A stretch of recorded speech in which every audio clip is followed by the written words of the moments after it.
कभी किसी ने ऐसा अद्भुत आदमी देखा है? उसने पूरे 6 महीने लगाकर अपने हाथों से औजार बनाए और हजारों लकड़ी की पट्टियां काटी। फिर पहाड़ की आधी ऊंचाई पर एक ऐसा लकड़ी का घर बनाया जिसकी ख्वाहिश न जाने कितने लोग करते हैं। घर के अंदर पत्थर और लकड़ी से मजबूत फर्श बनाया गया है। साथ ही पहाड़ी झरने का पानी जोड़कर एक ऑटोमेटिक पानी की व्यवस्था भी की गई है। बाद में उसने खुद बनाए छोटे छोटे उपकरणों से खाने पीने की व्यवस्था कर ली, जिससे वह कभी भी अपना ताजा खाना बना सके। बीती रात बिना दरवाजे के घर में ठंडी हवा चलती रही और वह ठीक से सो नहीं पाया। इसलिए आज उसने ठान लिया कि दरवाजा जरूर बनाएगा, वरना फिर से ठंडी हवा के साथ रात गुजारनी पड़ेगी। उसने लकड़ी की पट्टियां काटकर दरवाजे के फ्रेम में लगानी शुरू की। देखने में यह आसान काम लगता है, लेकिन हकीकत में बिल्कुल भी आसान नहीं था। हर पट्टी को बिल्कुल फिट करना पड़ता था। ऊपर की दरारें भी उसने बंद कर दी। आखिर में उसने बचे हुए पेड़ की छाल से दरवाजे को और मजबूत कर दिया ताकि ठंडी पहाड़ी हवा अंदर न आ सके। काम पूरा होते होते वह थक गया, क्योंकि पिछली रात नींद पूरी नहीं हो पाई थी। थोड़ी देर आराम करने के बाद उसने घर के लिए एक नया पलंग बनाने की सोची। उसने लकड़ी की तख्तियां काटकर जोड़ना शुरू किया और जल्दी ही एक मजबूत पलंग तैयार हो गया। जब उसने उस पर बैठकर देखा तो यह जमीन पर सोने से कहीं ज्यादा आरामदायक लगा। घर के आसपास काम करते हुए उसकी नजर एक गिलहरी पर पड़ी। वह तुरंत अपने औजार लेकर निकल पड़ा और थोड़ी ही देर में उसने गिलहरी पकड़ ली। उसने गिलहरी की खाल उतारी और उसका इस्तेमाल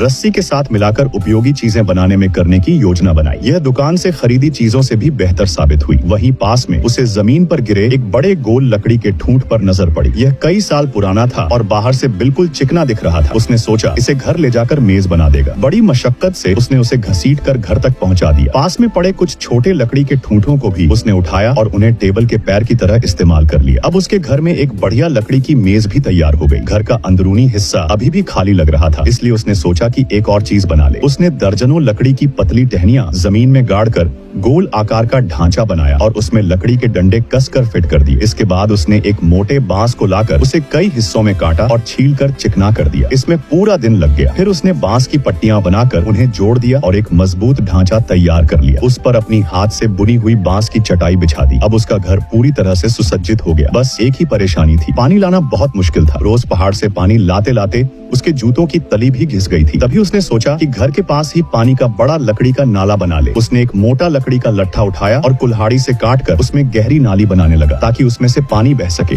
काम पूरा करने के बाद अहाव कुछ लाल लकड़ी की पट्टियां उठाकर लाया और उन्हें लकड़ी के खांचे में फिट कर दिया। इससे एक सुंदर अष्टकोणीय बैठने की जगह बन गई। फिर उसने कुछ लकड़ी की तख्तियां काटकर जोड़ दी और जल्दी ही एक हाथ से बना पानी का टैंक तैयार कर लिया। देखने में भले छोटा लगे, लेकिन इसमें इतना पानी जमा हो सकता था कि 10-15 दिन तक आराम से खाना बनाने, बर्तन धोने और नहाने के काम आ सके। उसने नीचे बांस की पाइप फिट की और चारों तरफ गारा सीमेंट जैसा मिश्रण लगाकर उसे और मजबूत बना दिया। अब बस ऊपर से बारिश का